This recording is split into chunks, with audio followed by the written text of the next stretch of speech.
What would happen? I acted my secret out loud in front of people. That's your clown.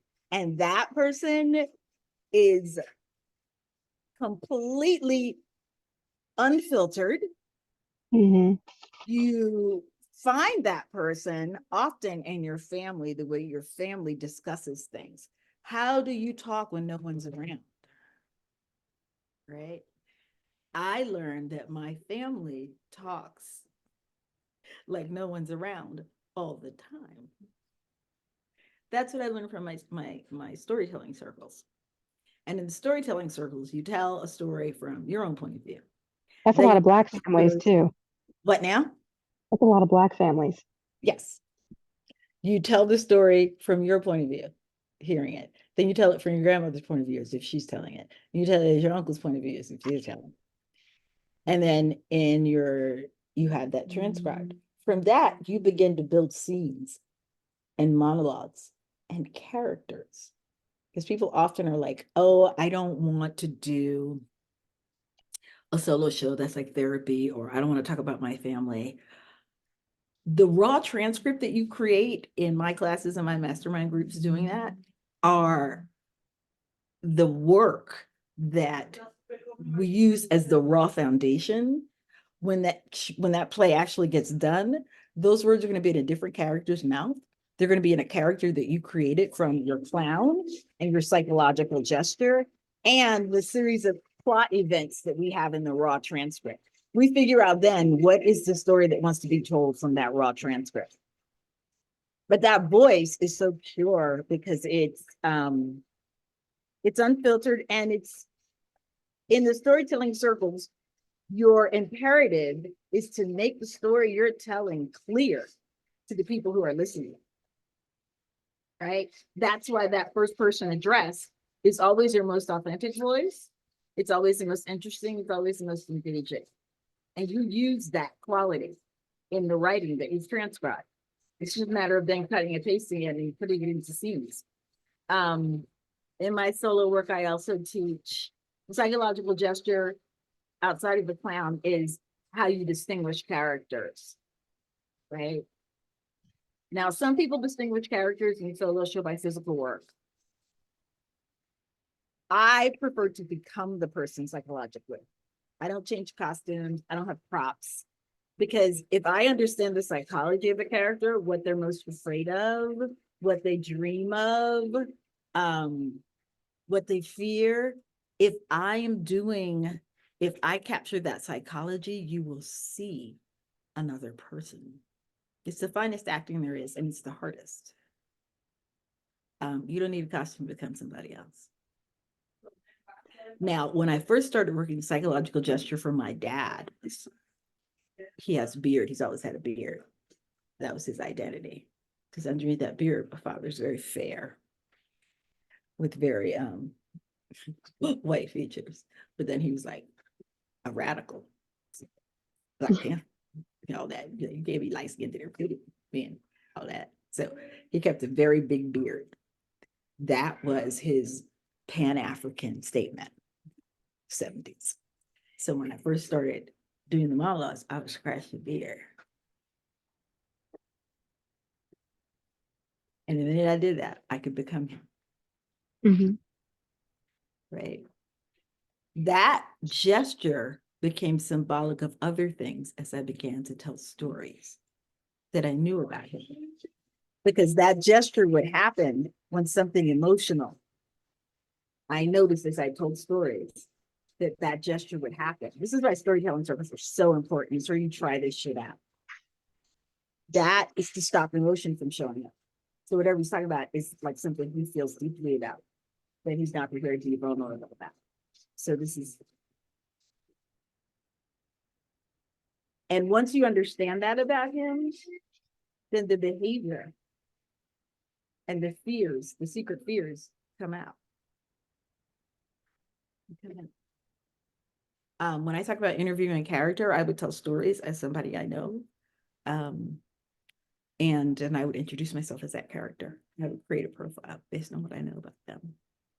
And prior to that, if it's somebody that's real in real life, I would research them When were they born? What did their parents do?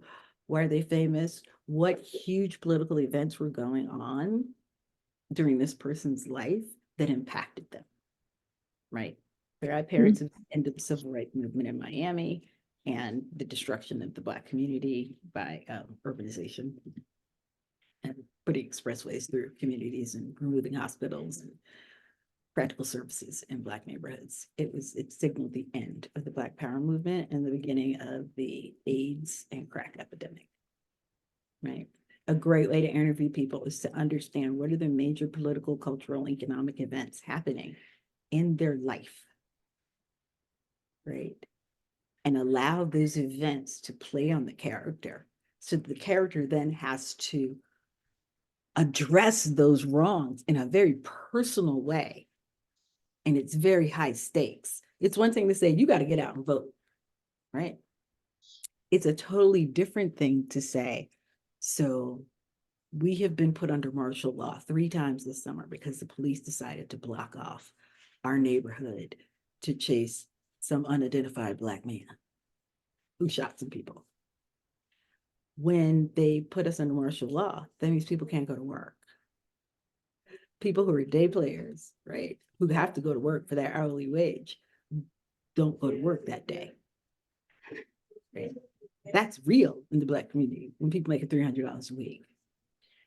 How does the government shutting us down and blocking off our community 3 or 4 times in the summer affect us economically? If there's a crime or there's an epidemic, the fact that my community doesn't have hospitals, we don't have doctors in the community, you have to go outside of the community. Just imagine you live in Manhattan, but there's no hospitals in Manhattan. The nearest hospital is in Long Island. That's kind of how Miami was. So it's the real life events. I wanted to know what caused the things in my community that my parents and my family had to deal with. What caused those things? So that's a second level of creating character, that after you've done these raw transcripts, you then look at all the characters that have been mentioned and you're like, what period of time are they talking about? What was going on in the world? What prompts them to start speaking? What is the inciting incident that causes this person to tell me this story? Why is this story so important to them? What is their biggest fear? What fear of theirs has come true, that triggered by these larger social and political events? I went into the archives of where I was from, of different historical. I wanted to know about, the first public high school in Florida. My father went to that school. I wanted to know the history of it. So I went into the archives, and archives are great because they're very personal things. You can find a baby shoe, you can find somebody's certificate of graduation, you can find a church bulletin of a little 6-year-old having her first piano recital at this church. You learn a lot about people in the world that they live in by going to archives and then asking the archivist questions. What was the lay of the land then? Where could people shop? Where could they not shop? Why could they not shop there? Right? So many things come up in that process. Like there's a bread factory really close to the neighborhood my great grandmother grew up, but Black people weren't allowed to shop at that bread factory. So every morning they woke up to the smell of this bread that they couldn't eat. And I was like, that's fucked up. And then it triggers a memory that I remember smelling the bread from the Wholesome Bread Factory at my little preschool. We never got to eat the bread. So to this day, I always want toast, always. It symbolizes comfort and something I wasn't allowed to have. Of course, we had toast, but to buy bread directly from the Wholesome Bakery Factory that is literally 4 blocks from your house is a completely different experience. Nobody Black could afford to go in there. You had to buy the stale old bread in the grocery store, in the Black kind of grocery store. So they got a big old Wholesome factory where they bake bread every morning in the hood, but they don't sell that bread to anybody in the hood. It's fucked up. So it is like larger events, how they impact other people is where you begin creating character, right? So you take a story that you have and you're like, well, why do they keep their daughter at that school that's shitty? And then you learn this is the structure of the city. right? That creates character. What is it for a mother who has no options to send her child to a different school? What does her day look like, and how does she feel about that? What happens if her child gets sick? If the current circumstances of that community is that there are no hospitals within a 30-minute drive, that child can't have an emergency, not a real one, because the closest hospital is about 45 minutes away. So what does she do? That child can't be outside playing. She don't be riding bikes. She don't be doing none of that. She be inside. She go to the library. She don't be out there playing. There can't be no accidents because there's no hospital that's close. No accidents. None. Ever. That creates a kind of person, a kind of locked in the house reading kids all the time because the world out there is bad and you could get killed from just a minor thing. All right. Because we don't have a hospital. That's real. That's real. Whether people deal with that on the surface level or psychologically, and they're not even aware that that's how they're operating. But I was very aware that the world in which I grew up in was very dangerous. And there were real consequences. If somebody got jacked up and mugged or they got cut with a knife, they could literally bleed out before they got to the hospital because the hospital was so far away. How does that change people? These are things you hear about happening in the 30s and 40s, right? Like my great-great-grandfather couldn't get medical attention, so he died in a hospital. I was like, well, that doesn't happen anymore as I'm It telling the does. story. And then I'm like, wow, It never played does. sports growing up. Hmm. I never was allowed to, cross the street by myself well into junior high. I was never allowed to do anything where I might get hurt because there's no hospital close by. It made me smarter. It made my mom join a religion that would keep me locked up in the house, you know. But I'm totally coordinated and I fight my weight because I'm not athletic. Because to be athletic meant you might get hurt. And then what happens? We have no hospital. You just have to suck it up. The kids who played sports, you got a broken arm. Sometimes people didn't go get the minor shit fixed. When I was growing up, I was like, who has the money and time to go 45 minutes to an hour to the hospital? How do real world events affect people? That's how you begin creating character. And I've learned that what a person is afraid of is the first step.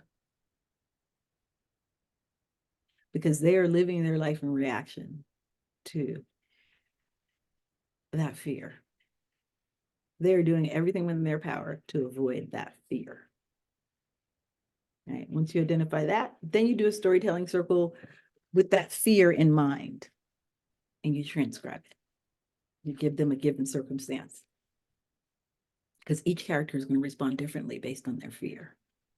So those are some of the tools that I use in creating solo work because I really like complicated, layered human beings. And for me, the draw of the solo show is becoming another human being.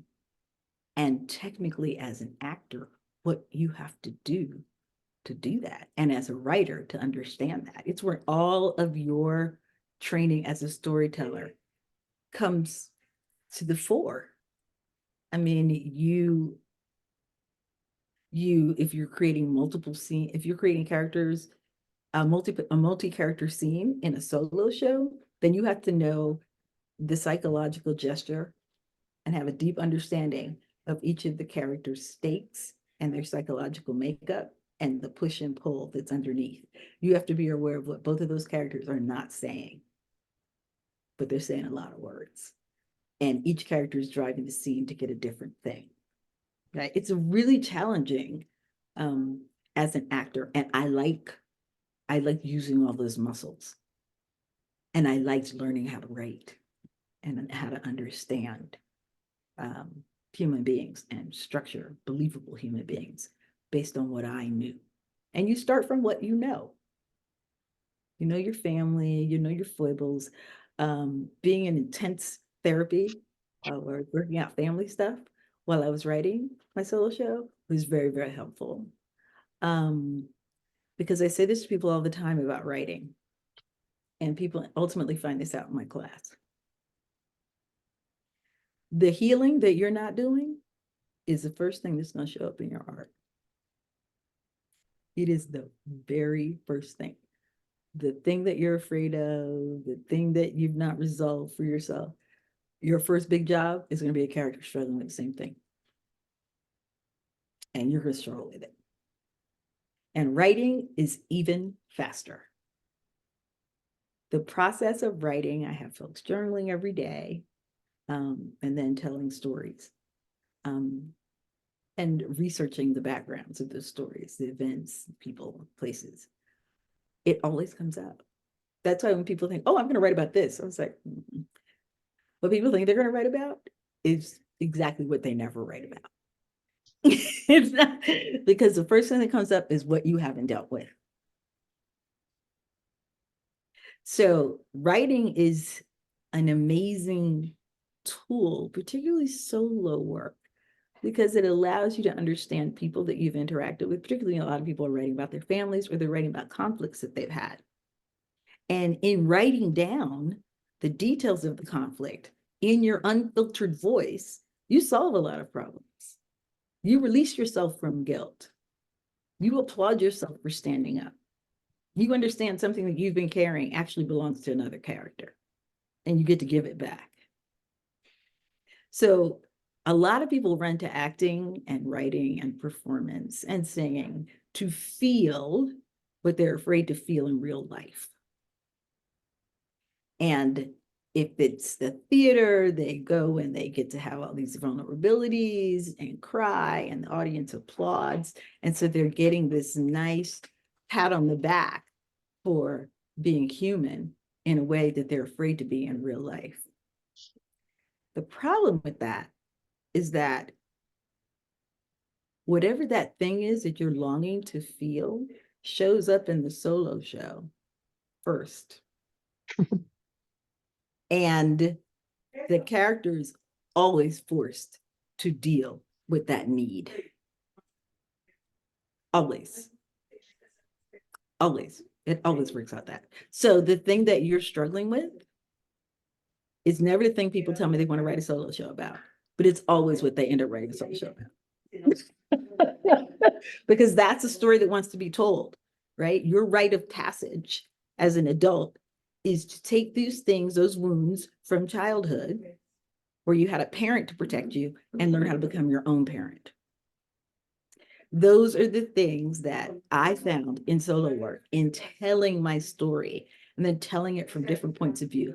I was actually able to lift off a lot of stuff that I was carrying that wasn't my stuff.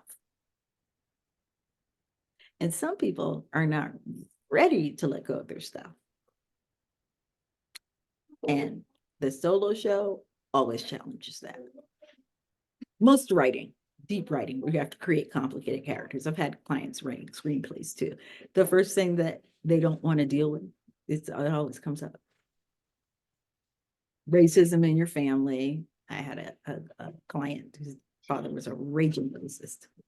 And he was trying to write about everything else until he wrote that scene. And then the whole solo play came together. And I was like, why? We could have done that 2 years ago. What took you so long? He's like, oh, I'm ashamed of it. I was like, but it's not your shame. You paying a black lady. You paying me a lot of money. If I had kids, you put it through college. You'd have moved through the racism. I was like, why are you still carrying your father's shame? It's like, I just feel shame. Because apparently his father took home or told a little black boy that he was friends with that he had to leave their house because he didn't like black people. And that was the secret that he had carried. And he was like, and that little black boy was his only friend in that town. And he felt that to this day. And I was like, you need to let that go. And Google his name and, call him and try and have a beer with him next time you're home. Move through it. Because he didn't move through it. You need to move through it. But everything was getting stuck in this writing. Everything. Because it was a huge shame to this white actor who felt like, I have progressed beyond who my family is. I've become this really deep, compassionate person. And I was like, but you carrying all this guilt. So you can't even interact with the people that you're having deep relationships with now because you're carrying guilt. I was like, you don't have to prove to me that you're not a racist. How about you let that go and then deal with me as a real person instead of an idea? And he's like, yeah. And then the story poured out of him. He finished the play in 2 weeks. We've been working for 2 years. I was like, the thing that you're avoiding is a story that wants to be told. So you can see that usually the gift that was given to you wasn't for you initially. It's somebody else's problem. Mm-hmm. Give it back. I love solo work because of that. I love solo work because of that. And that's the place from which I teach. So that's what I got. Yeah, that's amazing. It's very similar to me, like when I listen to you talk about solo work. Um, I made a decision to do more speaking engagements this year, like to Mhm. start, and it's very similar Mhm. because all I'm doing is storytelling with my speaking engagements. And Mhm. so it just goes hand in hand, everything. Mhm. That's where TED Talks came from. Exactly. That's exactly what I was that's exactly what I was thinking. Talks from people with ideas. Now, Hmm. TED, I will tell you that have you ever done a TED Talk? No. They edit you a lot. It's a pain in the ass. Mm. They have a lot of respectability politics going on. And I'm like, mm. But it is what it is. Hmm. The story. I mean, we love Brene Brown because everything that she's learned has come from a personal place. You know that the lessons that she's teaching are things that she's wrestled with. It's not just an academic spouting Hmm. sociological ideas. It's sociological. She's drawn to solving these problems because there's things she's wrestled with. So when she speaks, she's passionate about these different ways of um, letting go of shit and unpacking it because she had to do it. It cost her. That's what you get from her teaching. It cost her to tell you the things that she's telling you and to learn the things that she's telling you. It cost her personally. Okay. So, how can I help you? Finish it, monetize it, put it on its feet, and start making a living from it. Hmm. Well, of course, monetize. Um, and finish it. I'm just not, let's say I have to get the means to do it, like, because I know it's going to cost money. So that's what my next step is to get the money to do it. But definitely I need it finished. And from it's also giving birth to my speaking engagements. Mhm. So it's not just a show to me. It's Mhm. many different moving parts in my life.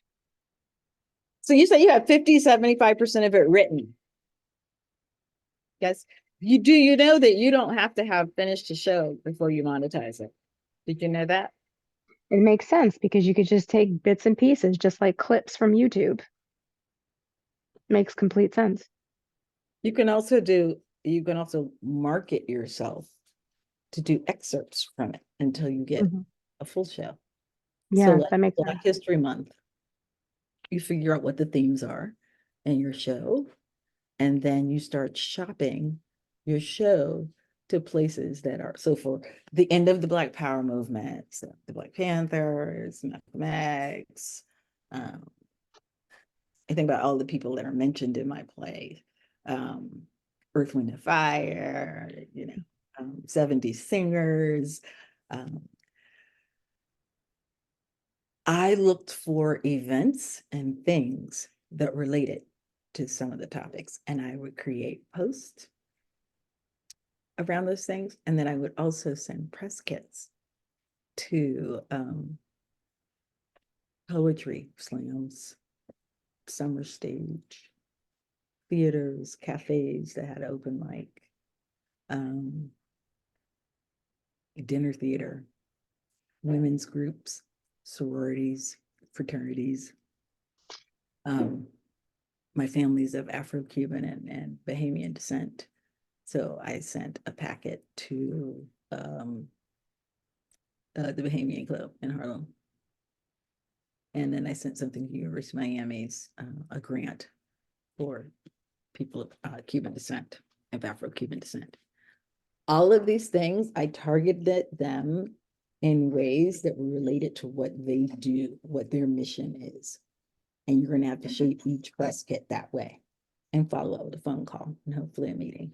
And then I learned how to pitch. And I didn't even actually have to do a lot of that.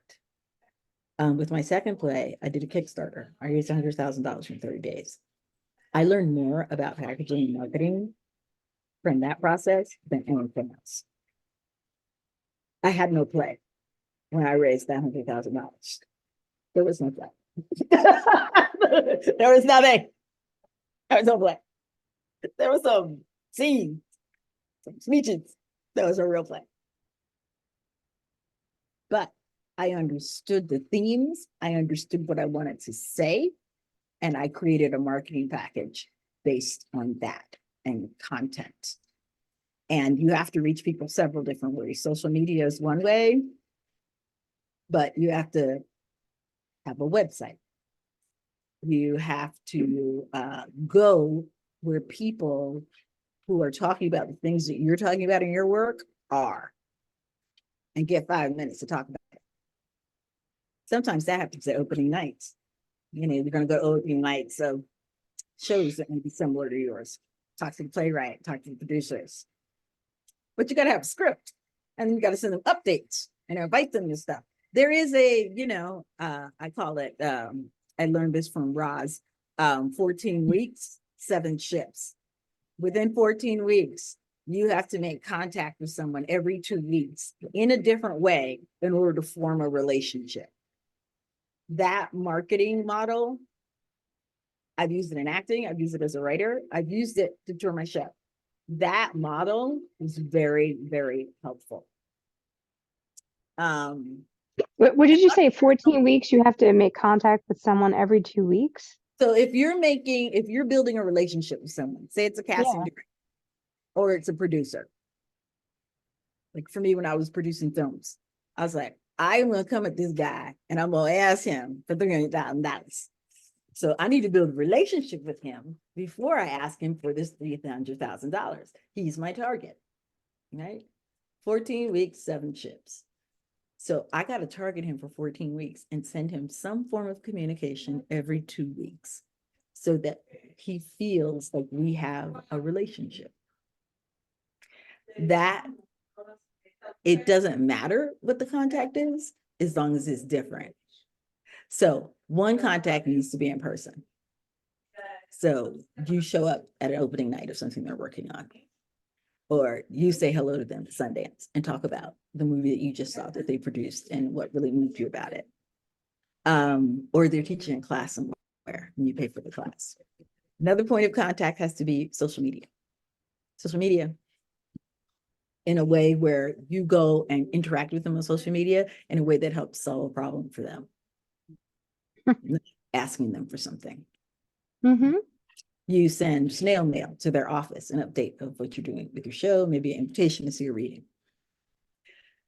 You show up at a reading of something that they're doing in the city. It's not hard to find. You just Google the person's name. You drop them a postcard. You give them a call to invite them to something. Or you call their office and ask, you need a reader.